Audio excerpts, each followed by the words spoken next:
Tiniyak ng pamunuan ng Manila North Cemetery na 100% na silang handa sa 1 milyon na mga taong posibleng bumisita sa puntod ng kanilang mga mahal sa buhay ngayong undas.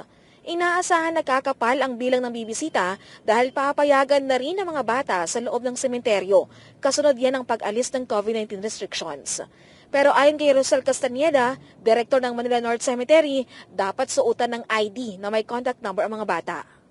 Baka pwedeng marami po yung magkawalaan ng mga bata. So ini-encourage po namin na ang mga magulang na po pwedeng kung suotan nila ng ID na may contact number para if ever po ma-turn over po sa amin yan, ay madali po namin makontak yung mga kaanak. Wala na ring restrictions pagdating sa face mask. Ibig sabihin, wala na ang dating no face mask, no entry policy sa loob ng sementeryo gaya ng ipinatupad noong mga nakaraang taon dahil sa pandemya. Ang bawal sa loob ng sementeryo, mga nakalalasing na inumin, baraha, baril, kutsilyo o matutulis na bagay at maging ang mga flammable material para sa seguridad ng mga dadalaw. Mahigpit ding ipagbabawal sa loob ng sementeryo ang pagdadala ng sound system. Bawal din ang pagdadala ng mga alagang hayop tulad ng aso. Para hindi makumpiska pa ang mga naturang gamit na ito sa inyo, huwag na itong dalhin sa pagdalaw. Ang vendors hanggang October 28 lang papayagang makapagtinda sa loob.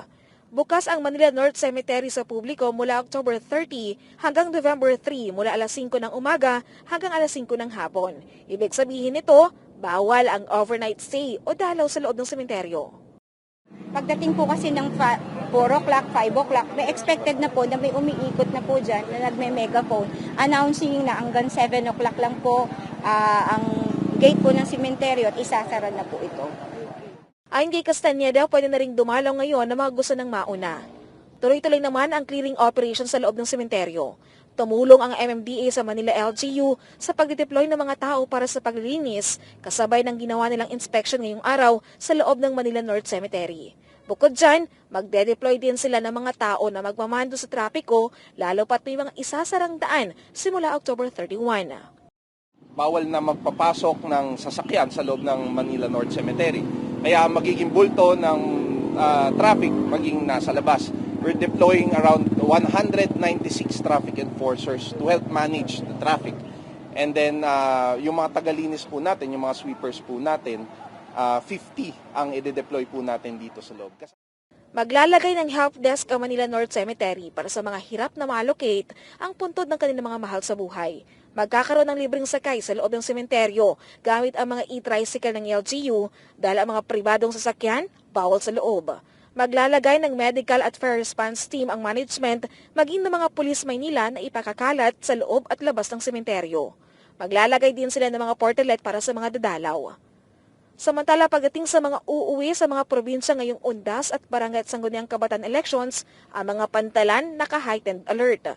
Ayon kay Philippine Coast Guard spokesman Armand Balilo, ngayong Biyernes nila inaasahan ang pagkapal ng volume ng mga pasahero. So ang binabantayan natin ngayon ay yung Batangas-Matnog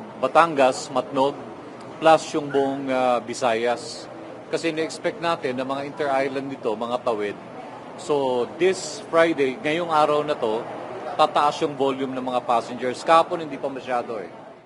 Mahigpit daw ang inspeksyon sa mga bagahe. Meron silang mga canine dogs para umamoy ng mga kontrabando. Paalala din ng PCG na tiyakin ng mga pasahero na nakalagay ang kanilang mga pangalan sa manifesto bago ang pagsakay nila sa barko. Ayon sa PCG, bawal ang overloading. Ayaw na nating maulit na magkaroon ng mga kaso ng overloading. Kaya pinapaalalahan na natin yung mga pasahero, lalo na sa mga inter-island ferries, na pag nakita nyo sobra-sobra na yung laman ng isang bangka, huwag nang magpilit na sumakay. O kaya i-report nyo kaagad sa nearest Coast Guard Station. Ang ilang biyahero sa pantalan dito sa Maynila, excited ang umuwi, lalo pat matagal na daw silang hindi nakakauwi ng probinsya. Almost 9 years, ngayon lang po umuwi. Mga laruan lang, pasalubong sa mga apo. Excited po kayo umuwi. Talaga lang. Ang iba, pamilya kung uuwi o babiyahe ngayon, habang ang iba, alagang aso ang kasama sa pag-uwi. Ay, syempre, dog is life. Ayun. Kasi pag iiwan wala kasama eh. Kawawa naman. Kaya isama na lang. Hindi ba medyo hassle? Hindi naman po. masaya mamaya pagdating doon sa kaya lang hiwalay kami, hindi siya kasama. charge po ba kapag may kasamang pet? Meron po, 900 pesos. Si Transport Secretary Jaime Bautista nag-inspeksyon sa loob ng barko para matiyak ang seaworthiness nito. Ayon kay Bautista, meron na silang barko na pinigilan nilang maglayag. Ilang barko na dinitain natin, no? Tawag natin doon, detain, no? And pinapaayos. Merong some deficiencies na kailangang ayusin bago payagan na lumayag, no? So, yan ang isa sa mga responsibility ng Coast Guard at Marina. Pero ang may mas malaking responsibility ay yung operator, no? Kaya naman ang Tugo ay nandito at sinisigurado nila na seaworthy itong kanilang mga sasakyan, mga vessels, no? And maayos yung mga facilities, no? Para sa Diyos at Pilipinas kong mahal, Margaret Gonzalez, SMNI News.